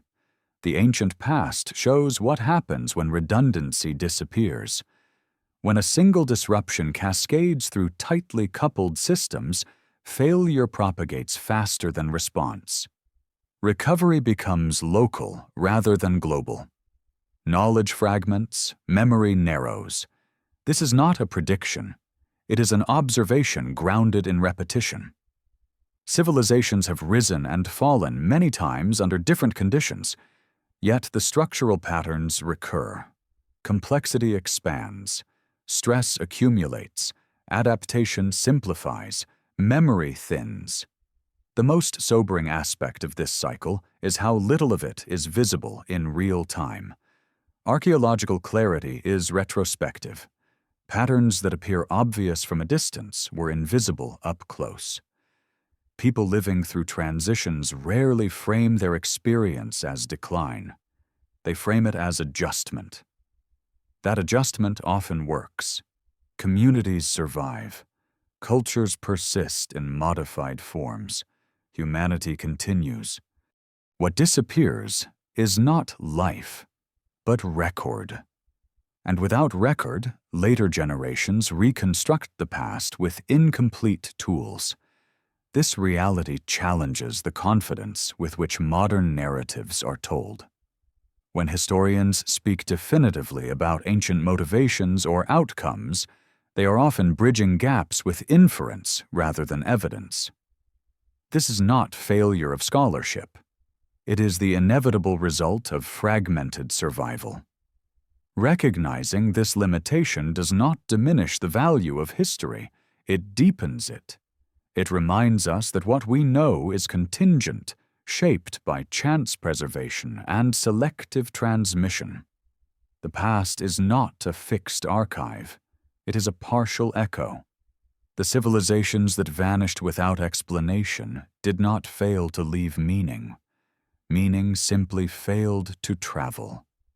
Their experiences were real, their achievements substantial, their adaptations intelligent. They just did not survive in forms we can easily read. In this sense, the greatest loss in history may not be any single collapse, but the accumulated weight of forgotten understanding. Entire solutions to problems we still face may have been tried, refined, and lost. Entire social experiments may have succeeded briefly before dissolving under new pressures. What remains for us is humility. The gaps in history are not embarrassments to be filled with speculation. They are warnings about certainty. They tell us that the story of humanity is far larger than its documentation, and that absence does not imply insignificance. Civilizations disappear not because they are weak, but because the conditions that sustained their memory change. And when memory goes, the past becomes a landscape of ruins and questions, waiting for interpretation that will always be incomplete. History, seen this way, is not a monument. It is a fragile inheritance, constantly reshaped by what survives and what is lost. And the silences within it are not failures of the past, but mirrors held up to the limits of remembrance itself. When examining the long arcs of human history, one unsettling pattern emerges again and again. The most profound transformations often leave the least evidence. Wars leave scars, empires leave monuments, but transitions that reshape how people live, think, and remember can occur quietly, slipping past the historical record almost unnoticed. These are the moments when societies do not fall so much as dissolve into something else, taking their accumulated knowledge with them. One of the clearest signs of this process is demographic collapse. When populations shrink rapidly, whether through disease, famine, or environmental disruption, the loss is not evenly distributed. Elders die. Specialists disappear. The carriers of cultural memory vanish first. Even when communities survive numerically, they may lose the people who understood why things were done a certain way, how systems fit together, or what older symbols meant. This loss has cascading effects. Skills that once required long apprenticeships become impractical to maintain. Institutions that depended on surplus labor or stable taxation unravel. Practices that once seemed essential are abandoned because they no longer serve immediate needs. Over time, what remains is not a diminished version of the old society, but a reconfigured one built around different priorities. The archaeological record captures this shift indirectly. We see changes in settlement patterns, from dense urban centers to dispersed rural communities. We observe simplification in material culture, tools that are easier to produce, buildings that require less coordination. These changes are often interpreted as decline, but they are better understood as adaptation under constraint. In many regions, the transition from complex to simpler societies coincides with a dramatic reduction in long-distance connections. Trade networks collapse. Imported goods vanish. Local production dominates. This localization reduces vulnerability to distant disruptions, but it also isolates communities from broader flows of information and innovation. Over generations, isolation becomes normal, and the memory of a connected past fades. Language plays a crucial role in this process. When societies fragment, Dialects diverge. Shared vocabularies break down. Words that once described administrative roles, legal concepts, or technical procedures fall out of use. As language shifts, so does thought. Ideas that cannot be easily expressed are harder to transmit, and eventually they disappear. This linguistic erosion compounds the loss of written and oral records. Even when fragments survive, they may become unintelligible to later generations. Texts remain, but their meanings drift. Ritual phrases are repeated without understanding. Names persist without context. The past becomes a collection of symbols disconnected from lived experience. What makes these losses especially difficult to reconstruct is that they rarely announce themselves. No document records the moment a script was forgotten or a craft abandoned. The transition is silent, unfolding across households and generations. Only when viewed from a distance does the pattern become visible. This is why so many historical gaps appear abrupt in retrospect. They are not abrupt in lived time. They are cumulative.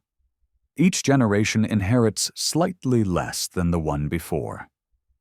After several generations, the break appears complete, even though no single moment caused it. Modern researchers attempt to bridge these gaps using interdisciplinary methods. Environmental data reveals stressors that shaped human choices. Genetic studies trace population movements. Material analysis reconstructs production techniques. Together, these approaches build frameworks where written records are absent. But even the most sophisticated tools cannot recover subjective experience. We can know that people migrated, but not how they felt about leaving. We can infer that a drought occurred, but not how communities interpreted it spiritually or politically. We can identify changes in diet, but not the social meaning attached to food. These dimensions are often lost forever. This limitation matters because history is not just about events. It is about perception. How people understood their circumstances influenced their actions. Without access to that understanding, reconstructions remain incomplete. The repeated disappearance of complex societies without clear explanations challenges the assumption that human progress follows a linear path. Instead, it suggests that progress is contingent, dependent on delicate balances that can shift quickly. When they do, societies do not simply pause, they reorganize. Reorganization often produces resilience. Smaller, localized systems can endure stresses that larger ones cannot. But resilience comes at the cost of scope. What is gained in stability is lost in reach. The world becomes smaller, both physically and mentally. Over centuries, these smaller worlds may grow again, forming new centers of complexity. When they do, they rarely remember the full extent of what came before. They build anew, drawing inspiration from fragments rather than continuity. The past becomes something to rediscover, not inherit. This cycle explains why so many ancient achievements seem astonishing in retrospect. They feel out of place not because they were anomalies, but because the worlds that produced them no longer exist. Without those worlds, the achievements lose their context and appear almost miraculous. The true tragedy of lost civilizations is not that they ended. All societies end or change. The tragedy is that their experiences, insights, and solutions were not carried forward. Each collapse resets the collective experiment, forcing humanity to relearn lessons already lived. In recognizing this pattern, a deeper humility emerges. The present is not the culmination of all past knowledge. It is a snapshot shaped by survival and forgetting. What we possess is not everything that worked, but everything that lasted. History, in this light, becomes a study of loss as much as achievement. The gaps are not mistakes. They are intrinsic to how human societies function under pressure. Understanding them does not restore what was lost, but it clarifies what is at stake. Every vanished script, every abandoned city, every forgotten craft is a reminder that memory requires care. Without it, even the most complex worlds can dissolve into silence, leaving behind only the faint outlines of lives once fully lived. If the gaps in history teach us anything, it is that disappearance does not always look like destruction. Sometimes it looks like continuity stripped of depth. People remain on the land. Customs persist in altered forms. Daily life continues. Yet the chain connecting the present to its own past has quietly snapped, leaving behind a culture that moves forward without knowing where it came from. This kind of loss is especially difficult to perceive because it hides behind familiarity. A field is still farmed. A settlement still occupies the same hill. A ritual is still performed at the same season of the year. But the meanings attached to these actions have changed. What was once remembered as history becomes reinterpreted as tradition and eventually as habit. Archaeologists often encounter this phenomenon when studying long-occupied regions. Beneath later layers of habitation lie traces of earlier systems that operated according to entirely different logics. Roads that once structured movement no longer align with newer settlements. Water systems are reused without understanding their original design. Sacred spaces are inherited without memory of the beliefs that once defined them. Over time, this creates a paradoxical landscape where people live surrounded by evidence of earlier complexity, yet lack any narrative explaining it. The past is physically present, but intellectually absent. It is not rejected so much as ignored. This process is accelerated when societies undergo ideological shifts. New religious or political frameworks reinterpret older symbols, often stripping them of their original significance. A structure once associated with communal governance might be recast as a relic of superstition. A technological artifact becomes an object of curiosity rather than instruction. In this way, the past is not erased, but neutralized. Language again plays a central role. Words that once encoded technical or administrative meaning are repurposed or abandoned. As vocabulary contracts or shifts, certain concepts become impossible to express. When expression becomes difficult, transmission falters. What cannot be easily spoken is rarely remembered. The written record, when it exists, reflects this narrowing. Chronicles focus on new concerns. Legal codes address new structures of authority.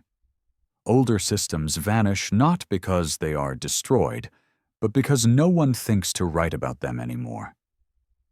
Silence accumulates. One of the most striking consequences of this selective remembrance is how quickly earlier sophistication can come to seem implausible. Later societies, lacking context, struggle to imagine how previous generations organized themselves. Large-scale coordination appears unrealistic. Technical feats feel exaggerated. Legends replace explanations. This skepticism is not arrogance. It is cognitive distance. Without experiential continuity, certain achievements no longer feel human. They feel alien, even when they were produced by ancestors only a few centuries earlier. This is why so many ancient structures inspired myths of giants, gods, or lost peoples. When practical knowledge disappears, imagination fills the void. Myth becomes a way to acknowledge the past without understanding it, yet myth also obscures. It replaces questions with narratives that cannot be tested. Over time, these narratives harden into cultural memory, crowding out inquiry. The real story recedes further. Modern historical methods attempt to reverse this process by reintroducing context through material evidence. Excavation reconstructs sequences of occupation. Scientific analysis reveals patterns of diet, trade, and environment. Slowly, fragments of older worlds are reassembled, but reconstruction is not recovery. It produces models, not memories. It explains how systems might have functioned, not how they were experienced. The emotional texture of the past remains inaccessible. This limitation is not a failure of technique. It is a reminder of what history fundamentally is. History is not the past itself. It is what survives of the past in forms that can be interpreted. Everything else is gone. Understanding this reframes the purpose of historical study. The goal is not to achieve complete knowledge, but to recognize patterns of loss and survival. These patterns reveal how societies respond to pressure and change. Across different cultures and eras, the same dynamics recur. Complexity emerges when resources allow. Institutions grow to manage it. When conditions tighten, institutions shrink or collapse. Knowledge narrows, memory fragments. A simpler world persists. Over long spans of time, this cycle produces a layered humanity where each era stands atop the partial remains of others. Progress does not erase the past. It buries it unevenly. This uneven burial creates the illusion of linear advancement. We see what survived and mistake it for everything that existed. We underestimate the diversity of human solutions that once flourished and were lost. The gaps in history are therefore not just missing data. They are evidence of how selective survival shapes understanding. They warn against assuming that current systems are the best or only ways humans have organized life. In acknowledging how much has vanished, a different perspective emerges. The past is not a ladder climbed rung by rung. It is a landscape reshaped repeatedly by growth and contraction. Peaks rise, valleys deepen. What remains visible depends on where erosion spared it. The civilizations that disappeared into silence were not experiments that failed. They were experiments that ended. Their conclusions are inaccessible, but their existence expands the range of what humanity has already tried. And in that expansion lies the deeper meaning of the gaps. They remind us that the human story is broader than its records, richer than its surviving monuments, and far more fragile than narratives of inevitable progress suggest. What has been lost cannot be restored. But recognizing the mechanisms of loss allows us to see the past more honestly, not as a straight line toward the present, but as a field of vanished possibilities that still shape who we are, even if we no longer remember how. When historians attempt to explain why entire chapters of human history are missing, the instinct is often to look for extraordinary causes, catastrophes, invasions, sudden environmental shocks, dramatic turning points that feel worthy of the scale of loss. But the deeper pattern suggests something more ordinary, and therefore more unsettling. History is lost not only when the world breaks, but when it keeps going under new rules. One of the most powerful forces behind historical disappearance is normalization. When a society adapts to changed conditions long enough, the adapted state stops feeling temporary. What began as a response to crisis becomes the new baseline. Children grow up knowing only the reduced version of the world. For them, nothing has been lost, because nothing else was ever known. This is how civilizations can shrink without anyone feeling that collapse has occurred. Large-scale coordination gives way to local autonomy. Writing becomes rare, then unnecessary. Long-distance knowledge fades as daily life contracts. Over time, the idea that things were ever different starts to sound implausible. Archaeology shows this pattern repeatedly. In regions where complex infrastructure once existed, later communities often reuse fragments without understanding the original systems. A stone-lined channel still carries water, but no one remembers why it was built that way. A road still cuts through the landscape, but its endpoints no longer matter. The structure survives. The logic does not. This disconnect creates a particular kind of historical blindness. Later societies inherit functionality without meaning. They benefit from the remnants of older systems while remaining unaware of their origins. When those remnants finally decay, nothing replaces them, because the knowledge required to rebuild them has already vanished. What makes this process so difficult to detect is that it produces stability. Smaller, simpler systems can be remarkably resilient. They do not depend on distant supply chains or centralized authority. They weather shocks more easily than complex systems. From the inside, this feels like success, not failure. But resilience has a cost. It narrows horizons. It reduces experimentation. It favors repetition over innovation. Over generations, this narrowing reshapes culture itself. Values shift toward immediacy. Long-term planning becomes rare. Memory becomes shallow. The loss of historical depth follows naturally. When a society no longer invests in preserving the past becomes irrelevant. Stories that do not serve present needs are dropped. Skills that require long training are abandoned.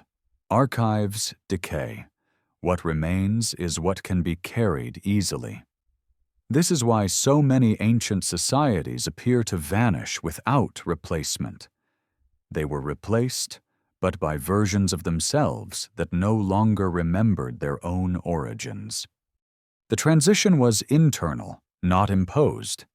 In this sense, collapse is not a single event, but a gradient. Each generation moves slightly further from the conditions that made the earlier world possible. After enough distance, the break becomes absolute. Outsiders see a gap. Insiders see continuity. This perspective reframes how we interpret archaeological silence. The absence of records is not always the result of destruction. It is often the result of disinterest. Writing disappears because no one feels compelled to write. Monuments cease because no one sees a reason to build them. Complexity fades because it no longer pays for itself. The unsettling implication is that many lost civilizations did not think of themselves as lost. They did not experience an ending. They experienced adjustment. Only later does that adjustment reveal itself as erasure. This dynamic also explains why recovery after collapse rarely reconstructs the previous world. Once the memory of how systems worked is gone, rebuilding requires invention rather than restoration. New societies emerge with different assumptions, different constraints, and different goals. They are not continuations, they are successors. Over long periods, these successors may surpass their predecessors in certain ways while lacking others entirely. The comparison becomes meaningless because the context has changed. What looks like progress from one angle may be loss from another. Modern observers often struggle with this ambiguity. There is a desire to rank civilizations, to measure advancement, to identify peaks and declines. But history resists simple hierarchies. Different societies optimized for different conditions. When conditions changed, optimization changed with them. The gaps in history mark moments when optimization shifted too far for continuity to hold. What survived was what fit the new environment. What did not fit disappeared, regardless of its sophistication. This understanding also complicates moral narratives about collapse. It is tempting to view lost civilizations as cautionary tales, warnings about excess or mismanagement. Sometimes those lessons apply, often they do not. Many societies collapsed because they were too successful within fragile systems. Success breeds dependence. Dependence breeds vulnerability. When vulnerability is exposed, adaptation favors simplicity. The cycle repeats. Seen this way, history becomes less a story of failure and more a story of trade-offs. Each form of civilization solves certain problems while creating others. No solution lasts forever. The tragedy of lost history is not that people made poor choices. It is that choices that made sense locally erased options globally. Knowledge that could have informed future societies was not transmitted because it was not needed at the time. This realization casts the present in a different light. What we consider essential today may not survive future adaptations. What we discard as unnecessary may be impossible to recover later. The criteria for preservation are always shaped by immediate concerns. The ancient past shows that memory is not preserved by importance alone. It is preserved by relevance. When relevance fades, even the most remarkable achievements can slip into silence. Part 13 does not end with catastrophe or mystery, but with a quieter truth. Civilizations do not need to fall to be forgotten. They only need to change enough that remembering becomes optional. And once remembering is optional, forgetting becomes inevitable. When viewed from a distance, the disappearance of entire civilizations feels like a dramatic anomaly, something that should demand extraordinary explanations. Yet the closer one looks, the more familiar the mechanisms become. Loss accumulates quietly, not because societies are careless, but because they are adaptive. What vanishes is not what is least valuable, but what is least immediately necessary. One of the most powerful forces shaping historical survival is scale. Large, interconnected systems produce remarkable achievements, but they also require constant coordination. When coordination falters, scale becomes a liability. Smaller systems, though less capable of monumental output, are easier to sustain. As societies contract, they do not perceive themselves as failing. They perceive themselves as becoming manageable. This shift is visible in the material record. Settlements shrink. Construction becomes modular rather than monumental. Tools favor versatility over specialization. These changes reflect rational responses to uncertainty. They also mark the retreat of complexity. With that retreat comes the erosion of collective projects. Large irrigation systems fall into disuse because no single community can maintain them. Long-distance trade collapses because security cannot be guaranteed. Knowledge tied to these systems fades as their practical value disappears. What remains is a form of cultural triage. Communities preserve what supports daily life and discard what does not. This triage is not ideological. It is pragmatic. Over time, however, it reshapes identity. A society that no longer builds in stone stops thinking in terms of permanence. A society that no longer writes stops thinking in terms of long memory. The psychological consequences of this shift are rarely discussed. When horizons shrink, imagination follows. Future planning shortens. The past becomes less detailed. Stories compress. Time itself feels different, measured in seasons rather than generations. This compression of time alters how people relate to ruins. Structures built by ancestors a few centuries earlier can feel ancient and unknowable. Without a living tradition connecting builders to descendants, the gap might as well be thousands of years. Memory is not a function of time alone. It is a function of continuity. Archaeologists often encounter this disjunction when dating sites that show rapid cultural change without clear external cause. A layer of sophisticated material culture is followed by a simpler one, with no evidence of violence or abandonment. The explanation lies not in destruction, but in choice. People chose to live differently because conditions demanded it. These choices can be misinterpreted as regression. In reality, they represent a recalibration of priorities. The past is not rejected. It is deprioritized. This deprioritization has long-term consequences. Once a society stops investing in the transmission of certain skills or narratives, recovery becomes unlikely. Skills that require continuous practice degrade quickly. Stories that are not retold lose coherence. Within a few generations, what was once central becomes marginal, then forgotten. The archaeological record captures this loss imperfectly. We see gaps where writing ends, where building techniques change, where trade goods disappear. We infer collapse. But what we are often seeing is transformation without memory.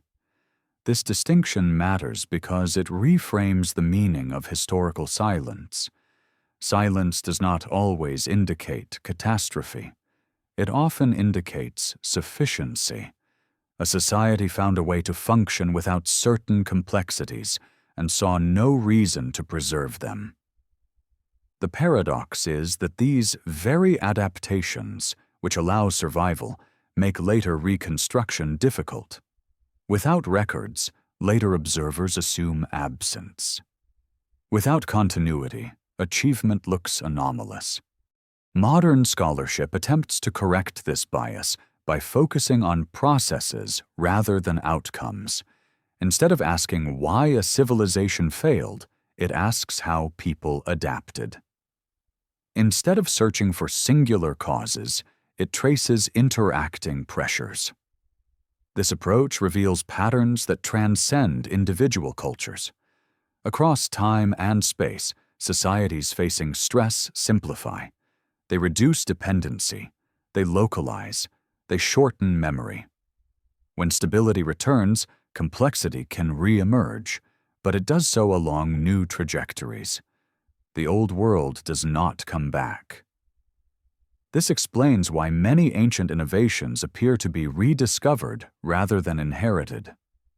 Techniques reappear because humans encounter similar problems and devise similar solutions, not because knowledge persisted unbroken. The similarity is functional, not genealogical. The gaps in history thus represent more than missing information. They represent moments when humanity reset its relationship with the past. Each reset narrowed the range of remembered possibilities while opening new ones. The cumulative effect of these resets is profound. Modern civilization is not the sum of all previous civilizations. It is the product of selective inheritance, shaped by countless moments of forgetting. This perspective challenges the comfort of linear narratives. It suggests that progress is not additive, but episodic. Advances are made, lost, and remade. What persists is not necessarily what worked best, but what survived specific conditions. Understanding this helps explain why the past often feels both familiar and alien. Familiar because human needs recur. Alien because the solutions once devised for those needs have vanished. Part 14 brings this realization into focus. The silence left by vanished civilizations is not an accusation against them. It is a reflection of how human societies prioritize survival over remembrance. Memory is a luxury. Continuity is fragile. And so the ruins scattered across the world do not simply mark endings. They mark choices made under pressure, adaptations that worked long enough to erase their own origins. In those choices lies the true story of historical disappearance. Not as drama, but as quiet, irreversible change. As the pattern of vanished civilizations repeats across continents and eras, one realization becomes unavoidable. History does not disappear evenly. It collapses asymmetrically, preserving fragments while erasing context. What survives often creates a distorted image of what once was, emphasizing spectacle over substance, monuments over meaning, outcomes over processes. This distortion shapes how later generations interpret the past. When only the largest structures endure, it is easy to imagine that ancient societies were obsessed with grandeur. When only elite artifacts remain, it is tempting to believe that history was driven solely by rulers and priests. The everyday lives of millions, the routines, compromises, and adaptations that sustained civilizations fade first. This imbalance has consequences. It turns history into a gallery rather than a landscape. We admire what remains without understanding how it fit into a living system. The result is fascination without comprehension. Archaeology has gradually pushed back against this bias by shifting attention away from monuments toward settlement patterns, food production, and material distribution. These quieter indicators reveal how societies actually functioned. They show that collapse rarely began at the top. It began in the margins, where systems were most strained and least documented.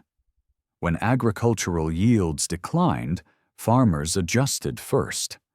When trade routes became dangerous, merchants adapted or disappeared. When institutions could no longer support specialists, those specialists returned to subsistence roles. Each adaptation made sense locally. Collectively, they dismantled the frameworks that sustained complexity. From this perspective, collapse is less a failure of leadership than a redistribution of burden. The costs of maintaining large systems are pushed downward until they can no longer be carried. When that happens, the system shrinks to match what its people can support. What is striking is how often this process leaves behind the illusion of suddenness. From the outside, the disappearance of writing or urban life appears abrupt. From the inside, it unfolded across generations. No single moment marked the end. Instead, 1,000 small decisions slowly closed the door on the past. This gradualism complicates historical responsibility. It is difficult to point to villains or mistakes when each step seemed reasonable at the time. People did not choose to forget. They chose to survive. The concept of loss, then, must be reframed. Lost history is not always stolen or destroyed. It is often relinquished. Knowledge that does not contribute to immediate resilience becomes expendable. Over time, expendable becomes invisible. This process also reveals why recovery rarely restores what was lost. When conditions improve, societies do not simply reverse previous adaptations. They build forward from what remains. The recovered world is not the old one reborn, but a new configuration shaped by intervening absences. This explains why later civilizations often struggle to interpret the remains of their predecessors. They inherit artifacts without frameworks. They see results without methods. The past becomes enigmatic not because it was mysterious, but because its internal logic is no longer shared. Modern science, with its emphasis on systems thinking, has begun to clarify this dynamic. By modeling how interconnected networks behave under stress, researchers have shown how complexity can collapse non-linearly. Small disruptions cascade. Feedback loops amplify failure. Recovery follows different pathways. These insights align closely with the archaeological record. They suggest that many ancient collapses were not unique disasters, but predictable outcomes of systemic fragility. Complexity enables growth, but it also concentrates risk. This does not mean complexity should be avoided. It means complexity requires memory. Redundancy, documentation, and transmission are not luxuries. They are safeguards. When they fail, complexity becomes brittle. The ancient gaps in history illustrate what happens when safeguards are lost. The disappearance of writing, the abandonment of cities, the fragmentation of trade networks are symptoms of deeper breakdowns in continuity. They mark points where societies crossed thresholds from which return was unlikely. Yet even in these moments, humanity did not stop experimenting. New forms emerged. New identities formed, cultural creativity continued, albeit within narrower bounds. The story of lost civilizations is not a story of extinction. It is a story of reconfiguration. The tragedy lies not in change itself, but in irreversibility. Once memory is gone, it cannot be recreated. Once context dissolves, meaning fractures. Later generations can rebuild structures, but not the lived experience that gave them purpose. This realization casts historical study in a different light. The goal is not to recover everything, but to understand the forces that determine what survives. By identifying those forces, we gain insight into our own vulnerabilities. The present moment is not exempt from these dynamics. Modern societies rely on systems of staggering complexity. Supply chains span continents. Information flows through fragile infrastructures. Knowledge is stored in formats that require constant maintenance. The ancient past shows that such systems can fail quietly, not with dramatic collapse, but with gradual disengagement. When engagement ends, memory follows.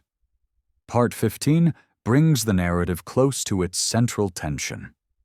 The gaps in history are not accidents. They are products of how humans prioritize under pressure. Survival outranks remembrance. Adaptation outranks continuity. Understanding this does not fill the gaps, but it explains why they exist.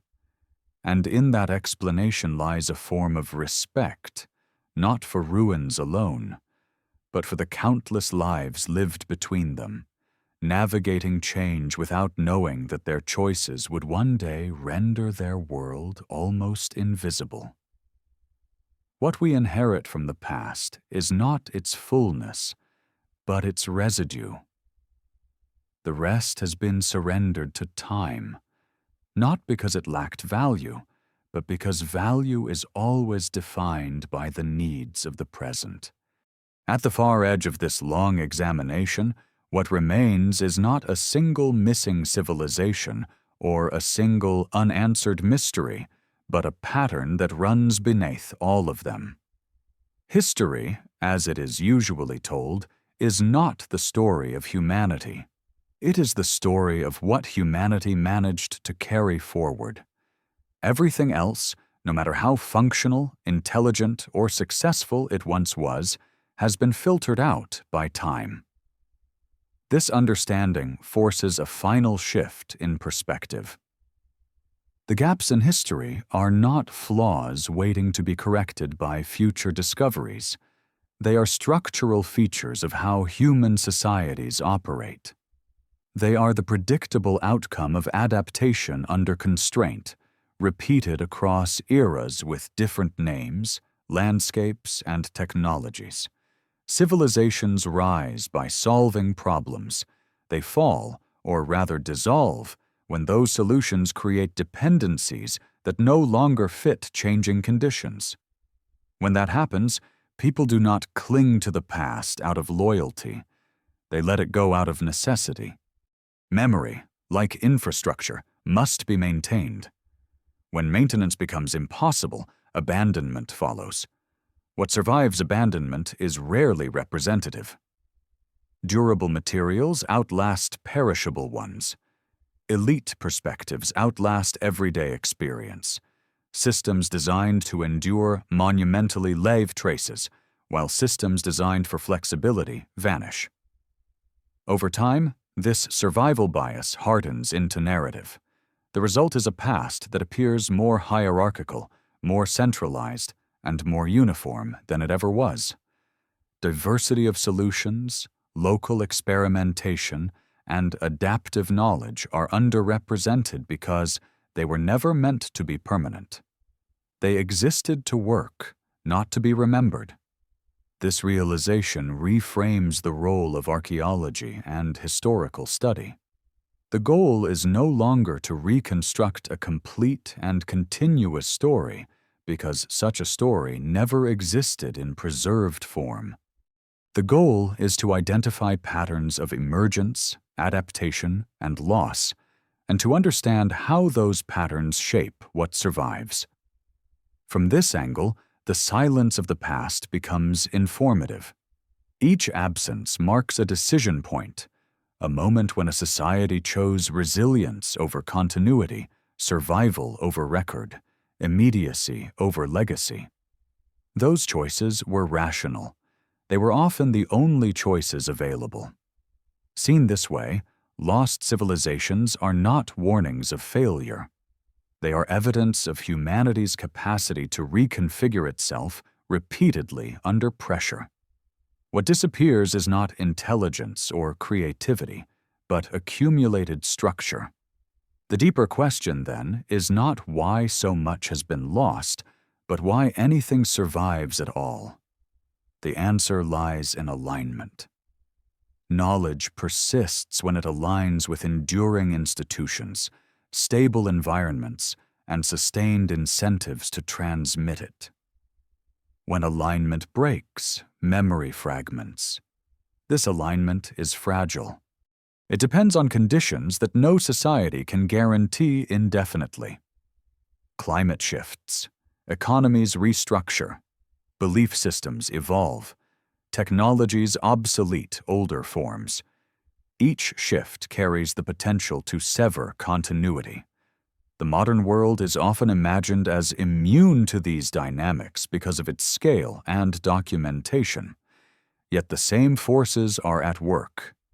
Information has multiplied, but so has dependence on fragile systems to store and interpret it. Knowledge persists only as long as the tools required to access it remain viable. The ancient gaps remind us that preservation is not automatic. It is an active process that must be renewed continuously. When renewal stops, even briefly, loss accelerates. This is not a call for alarm or nostalgia. It is a call for clarity. The past is not a completed archive waiting to be fully opened. It is a partial inheritance shaped by countless acts of forgetting that made survival possible. Understanding this does not diminish human achievement. It deepens it. It reveals that civilization is not a straight ascent, but a series of balancing acts between complexity and resilience. Each balance point produces a different world, most of which do not endure long enough to explain themselves. The civilizations that vanished without leaving voices behind were not mistakes. They were experiments conducted under conditions we can no longer fully reconstruct. Their outcomes were real, even if their records are gone. What remains for us is not their knowledge, but their lesson. Complexity without memory is brittle. Memory without relevance fades. The continuity of civilization depends not on progress alone, but on deliberate transmission. History, in the end, is not a ledger of everything humanity has been. It is a narrow path carved through a much larger landscape of lived experience. On either side lie countless worlds that functioned, adapted, and disappeared without ever entering the record. Part 16 closes not with answers, but with orientation. The gaps in history are not empty. They are crowded with lost solutions, forgotten adaptations, and unrecorded lives.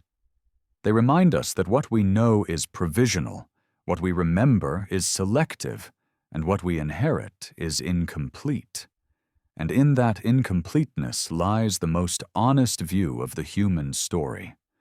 Not a march toward inevitability, but a fragile continuity sustained only when conditions allow, and abandoned without ceremony when they do not. History does not forget because it is careless. It forgets because forgetting is part of how humanity survives. And every surviving fragment, including our own present moment, exists not because it was destined to last, but because, for now, it still fits the world that carries it.